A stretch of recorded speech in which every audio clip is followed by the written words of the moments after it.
Well, gentlemen, welcome to this Evad3rs Hack in the Box press conference. We had a lot of interview requests for the Evad3rs team, and we decided to combine them all into this press conference. So we don't want to. The guys don't want to make a statement at this point. This will just be a question and answers. So I'll leave you to the capable hands of the Evad3rs team.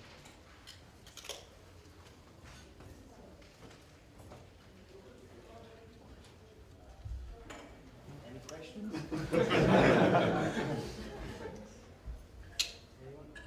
Well, I see Sophia already published an interview from just now talking to you guys about what the next jailbreak will be. So I guess everyone's wondering that. Will it be for 6.2? Will it be for iOS 7? What are you guys' thoughts on this?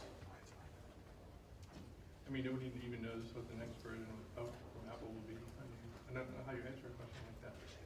It's you know, it's the 6.1.3 would be a terrible trick me. It'd be a terrible version to target because it was mostly just there to fix the stuff in the jailbreak, right? And you wouldn't want to waste that. I mean, that would be a horrible waste just to do that. But the next version of the software that has something substantial that people will want, the thing is people will jump to people will flock to that software, and it's a good target for the jailbreak. You don't want to go to you don't want to jailbreak a system that few people are even going to want to transition to. So you're not necessarily waiting for a hardware upgrade? Well, it depends.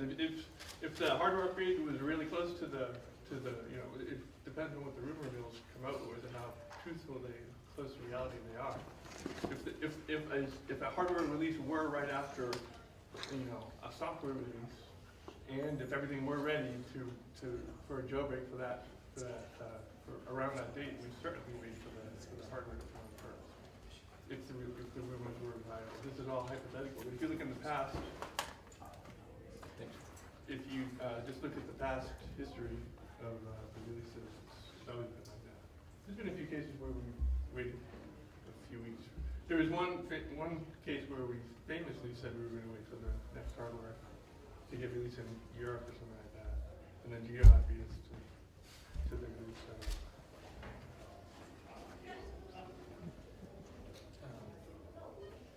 Yeah. So about does it work? Yeah, it's for the stream. It's for the stream. About iOS 7 and if we have something or not. We have some kind of vulnerabilities already. We have played with it. Yeah, we looked at one last night. Yeah, last night. So yeah, I mean, we already have some stuff ready. Also, I'm actually working on some browser fuzzing, and I found some interesting stuff as well. So nobody knows what we will do with iOS 7 because yeah, the operating system is not out already. So maybe Apple will come with new features, new security features. Maybe not. Maybe we already have some vulns for it. Okay, we don't know. One thing is sure is that we won't waste our time. Maybe hundreds of hours for 6.1.3. it would be like throwing vulnerabilities away. It would be dumb. So. But do you have some exploits on the shelf for the new iOS version? Yes, this is what I was saying. Already some. We don't have the full stuff, but we have part of it. Maybe already 2 or 3 big interesting vulnerabilities for next operating system. I mean, we're pretty straightforward on the web and on Twitter. And on Twitter about, I mean, we're not very, when we make significant steps, we're pretty good about letting people know. I mean, it's a lot of people want to use Twitter as a Q&A thing, but it's really, in our sense, in our case, it's useful for announcing things, right? So when we, even though we have vulnerabilities now, we haven't really pulled them all together on all at once. When that first happens, if we bother to do it on 6.1.3, you'll see an example of it on Twitter. When it happens on 7.0, if it happens on 7.0, you'll see it on Twitter. We don't, there's no sense in being secretive about when we make milestones. You know, we're sensitive about what we show in the video, but it just helps. It helped to stop the rumors. And sometimes it helps stop the fake sites, but oftentimes it just spurs more fake sites when you say you've got everything ready. So.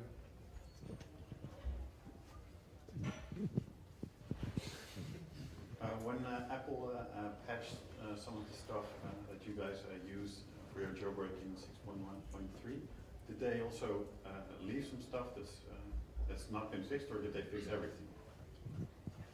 Well, if you can say so. Well, to be honest, we actually did not really focus on 6.1.3 to see what's really patched or what has not been patched. We did not concentrate on that because we have no, there's no reason to, like Siri said, there's no reason to waste time on that right now, because even if we find something, and even if we might have something right now, it's not sure that it will be usable in the future, but if it will be usable, we would not waste it right now. So.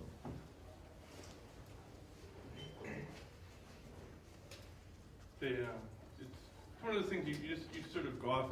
There's no systemic approach to this, right? We're not very methodical about following up on what Apple did, right? It's just, I think, there are things in the back of our head that when we first see them, we don't think Apple's ever going to see them until we use them, and some of those are still conceptually there, and it takes a little bit of work to go through and see if it's still there. And odds are it's still going to be there, and odds are you probably just forget it until you really need it. So we're not real strict. It's not like we foam at the mouth waiting for the release to pick it apart to see exactly what they found, right? It's kind of much more lazy than that.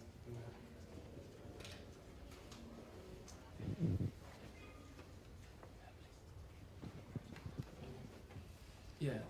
Also, I saw on Twitter a lot of people asking why we don't just give them a downgrade tool, like if we have some way to do it, but we don't have any way to do it.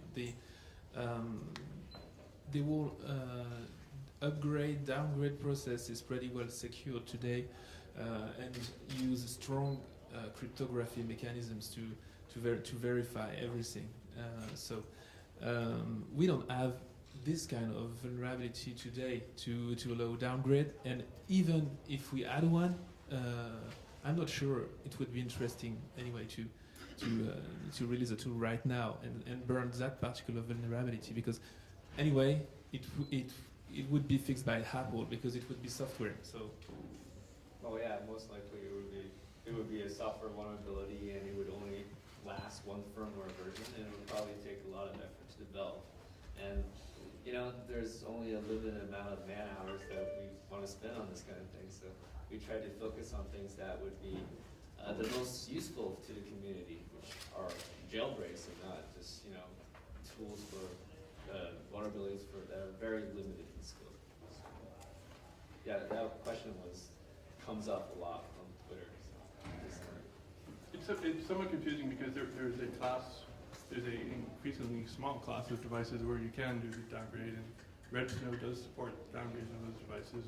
People just, you know, if you're just casually reading the blogs and you see that you can use this tool to downgrade, then you spend your weekend planning for it, and you find out that you really mess things up. But you know, you can't downgrade your iPhone 5 at all. Right? It's a little bit confusing because you can do different things. In fact, there's still one device you can buy at Apple today that is, the 3GS. You can still get a refurb in theory that has the old boot ROM on it, which will let you do an untethered jailbreak, you know, forever, regardless of what Apple does. So it really spans the gamut from completely on device, still being sold, so you can, with luck, you can get it refurbed at Apple, to the more modern stuff, which you can't do any of that. So it's confusing because, you know, the message is confusing. Aren't you afraid that the impact of that the vulnerabilities you discovered will impact users? So the downgrade stuff that is out there today is not fixable. Well, I mean the big vulnerabilities you discovered, that you talked about. Today? Well, not today, but that you discovered that you have on the shelf for the next iOS version. Are you afraid that they'll find them on their own? Yeah, sort of. I mean, they do sometimes. They're very rare. I mean, a security problem. Yeah. I mean, they pose a security problem to users. Yeah. I don't think about that. Well, shouldn't you think about that? To be honest, no, because you know our people who are using the software are making their systems less secure anyway by installing jailbreak. Well, but of course, users who don't use jailbreaks are vulnerable as well by the same bugs. No, I mean, I'm saying that even just most people do not manage their device in such a way that they do the jailbreak in a way that makes it secure. And so most people are opening up their devices. I would not want a jailbreak. What I was asking about is that when you discover a bug, it can be used to jailbreak your device. It can be exploited in other ways as well. So aren't you afraid that the bugs you discovered but haven't disclosed will impact users in a negative way? I don't think about that. I mean, it doesn't come up. Yeah, I don't really have a good sense really for how many times does Apple get hit by undisclosed, exploits that, they've done an update before. Nobody understands why they've done an update. It was all to patch this one issue. Well, most of Apple's problems become very public. But these bugs don't, and they can impact users in a negative way. For example, human rights activists in China or in Iran can be hacked. With the help of the bugs you discovered but haven't disclosed. So don't you think that is a problem? We don't have enough information usually to do something to know the big picture there. Yeah. What comes to mind though once is there was one time where there was a certificate revocation issue and you were very likely to get, if you didn't update to the new OS, you were very likely to get scammed with that certificate. And someone named Jean at Jan0 made a tweak to make the jailbreak user safe, and he made the jailbreak user safe before Apple was able to release an update for the general population. But that's when we knew all the information. Right? We knew exactly what was going to be fixed by Apple. We knew that he could fix it quicker. But do you think that the bugs you discovered and have on the shelf are serious enough to impact users? I see. Well, no, right now. It's a problem of, every security researcher, every time you find a bug, you have the question either to report it to the vendor to protect the users, or to keep it for yourself, or to do some business with it, or in our case, to keep it for the jailbreak. So we have to take that particular decision. Who knows who will find what? The sure thing about it is that if we find something, we will try to do our best so that it don't impact the user in a bad way. because we, you know us. We are kind of secret. We don't reveal stuff. So yeah, we do our best to not have any leak of that 0 days. But yeah, it's a security concern. Yeah, your question is right, and I'm not sure there is a real answer to this. Giving all our 0 days to Apple would mean kill the jailbreak. So we have to take some kind of decision at one time. Well, I'd also like to point out that a lot of the jailbreaks, a lot of the vulnerabilities that we exploit in jailbreaks are from a perspective of drive-by downloads are not really significant vulnerabilities for the public at large. For example, the injection vector that we used this time and the untether one, I think those are relatively low risk to the public. Obviously, the injection vector cannot be used if you have a passcode lock. There's lots of different conditions on using the injection vector. So the vulnerabilities that interest us do overlap with vulnerabilities that interest people writing malware for iOS, but it's not a complete overlap. Okay, thank you. Can you name a price for the latest jailbreak and the vulnerability? A price? What do you mean? On the black market. Honestly, no, I have no idea what the black market prices are. I mean, I've never talked to anyone in the black market about the pricing for this. No one has ever contacted me about pricing the exploits, so I have little or no idea. You guys probably know more about it than I do. There's certain news articles out there that claim that the prices for vulnerabilities were as high as what 250,000, 400,000, or something like that. But I have no personal experience. We all really have. No, I don't think any of us has any personal experience that would validate something like that. But a complete jailbreak is overkill for black market. Black market would be more interested in individual components. And in a way, it's a bit more flexible, right? Because we may have the components that we have may or may not be compatible with components that some other party, unknown party has. And the broker, and I don't really know how that works, but the broker might be able to be savvy enough to know to pull these things together and pull something out of it. But it's a lot of what we do is the bulk of the work that we care about and that we spend time debugging to make sure it is easy for the user. That's all stuff that the general black hat person wouldn't ever touch. Yeah, the problem with black market about it's kind of linked with the previous question about the security concern. If you sell any vulnerability or exploit to the black market, you don't know what they will do with it. So we're not the kind of guys that talk to the black market anyway. So we don't know. I was talking to another researcher earlier, and he says he gets offers all the time. That's why you have to get offers all the time. Yeah. Some random guys on Twitter or anywhere propose us to or say that our work would be maybe $50,000 or something like that. But in fact, we haven't any real offer from a real company or anyone. So yeah, we don't know. I mean, I think we've been That's pure speculation, in fact. I think they probably just stay away from us. I mean, I think we've been so gung ho about giving away it all in free jailbreaks and stuff. I think they just think they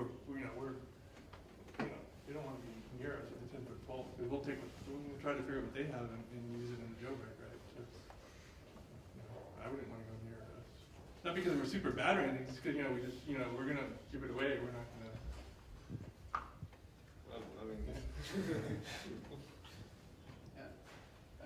Well, maybe one jailbreak that was marketable was maybe the jailbreak of the Apple TV HTTP2 because it was also sold more or less to people. Is there any scope for you or any interest at all to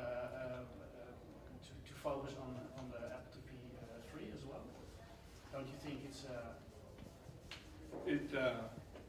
I'm sure you're aware of the technical reason why it missed the boat and all this stuff. I mean, it's all in the case of stuff that's used, a mechanism that just isn't present in Apple TV3, so it's not because we don't like it. I love my Apple TV3 just the way it is, you know, to be honest. I use it all the time.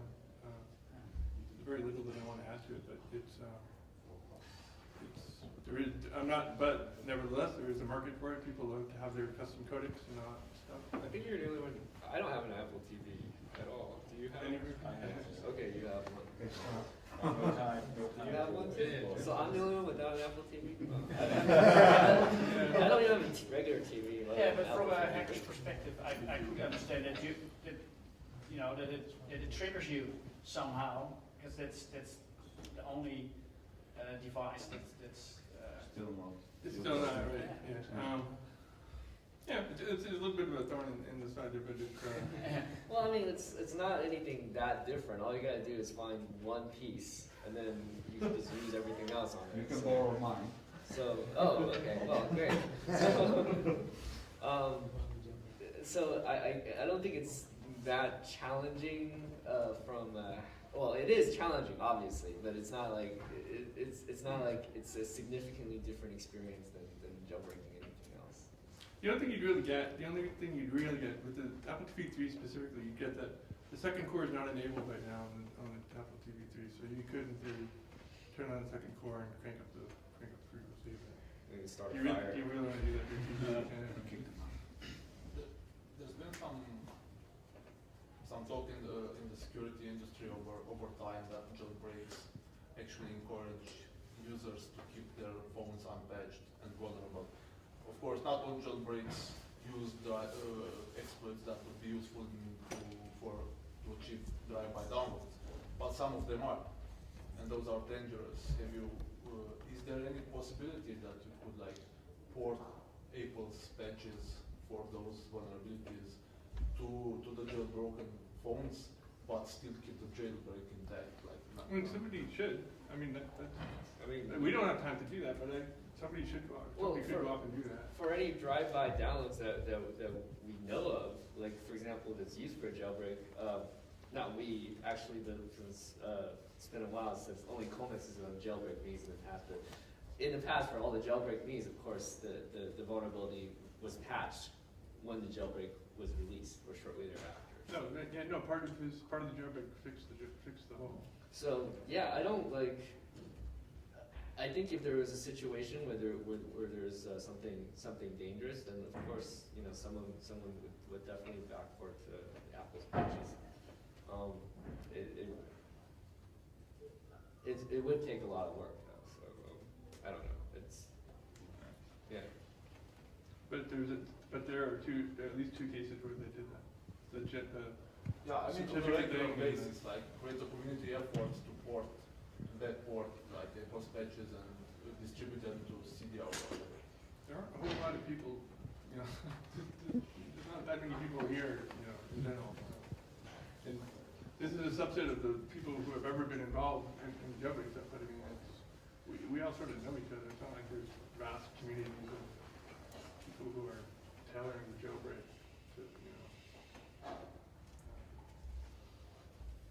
Would macOS 10 sound interesting enough as a challenge if Apple ever decides to put a lockdown?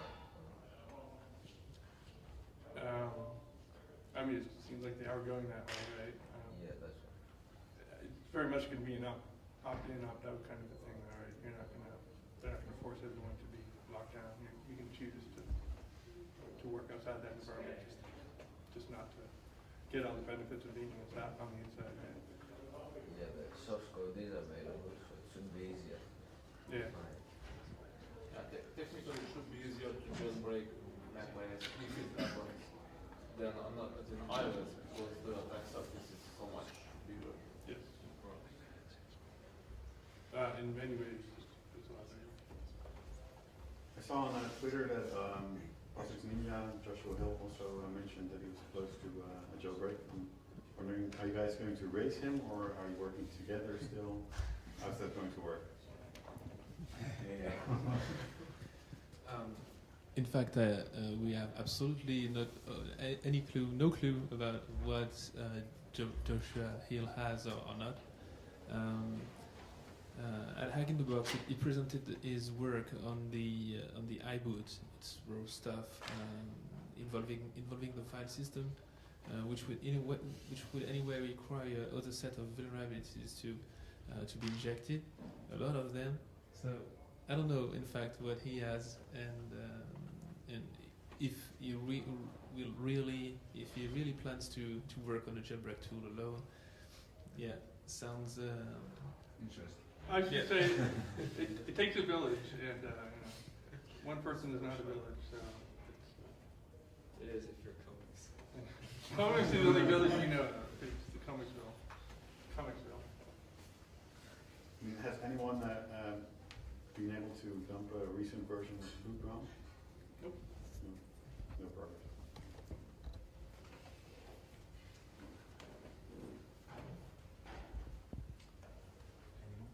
More questions? Hi.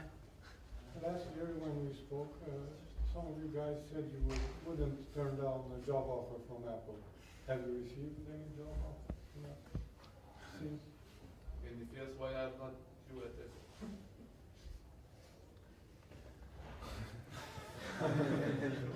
One by one.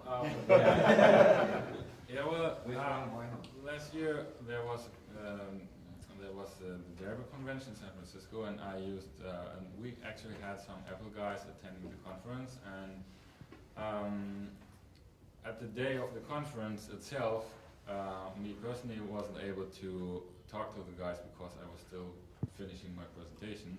But when I was visiting the campus in Cupertino, I in fact got the chance to talk to some Apple guys, and well, they are quite interested to acquire people from us, but it's not like they directly say, hey, come work with us. So that's in fact what happened. So they try to like, or they seem to try to get us to ask Apple if we want to work for them or something like that, but they didn't ask, at least me, they did not ask me directly. So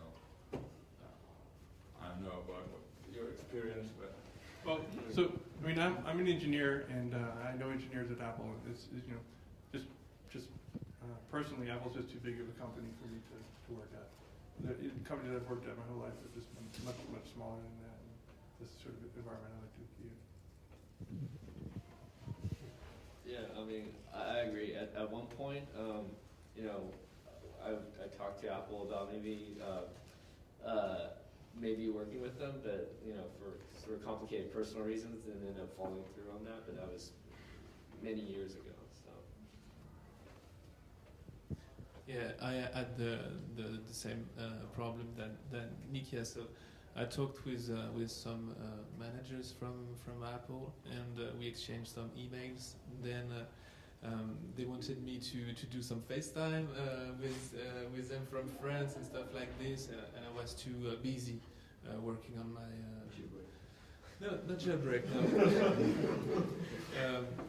Company. I was planning to make a company, and this is the case today because I work as an independent.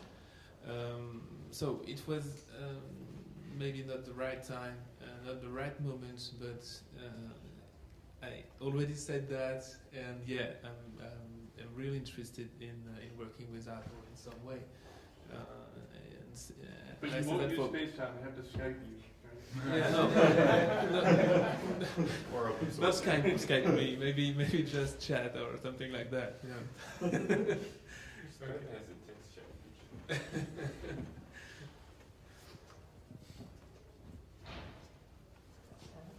No more questions at this point?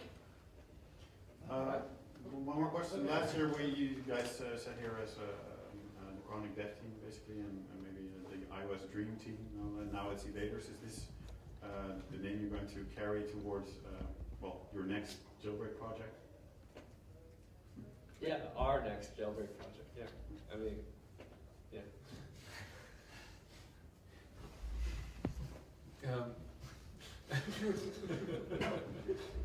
How to answer that question?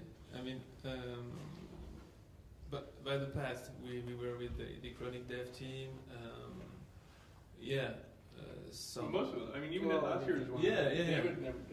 David never Was never with the chronic dev team, nor muscle nerd. So, yeah, it depends on history facts, and sometimes bad things happen, and something needs to be break somehow. So yeah, who knows what will happen in the future? But right now, we can say that yes, we will keep that word, and we want to work together for a long time. But yeah, who knows? The goal is not to change the name every time. And even though we do have a 0 in the name, I mean, that was just more to be able to Google for it easily. You know, the numbers in the name thing is horrible. It's hard to remember. But, you know. So you're not recruiting, right? We're not, never, I mean, it's always been the case for people who are interested enough to do the stuff we do. They always find us in IRC and they engage you and they figure out how to, it's sort of a very, there's no process to being involved. It's just you end up being involved. You end up always, you know, it turned out anyone who's ever been involved in the scene has always used IRC beforehand. So it's like, you know, I've never seen a non-IRC jailbreaker for some reason. It's sort of a, you know, sort of fight each other kind of thing. Just works. All right. Gentlemen, thank you for your time. Thank you. Thank you.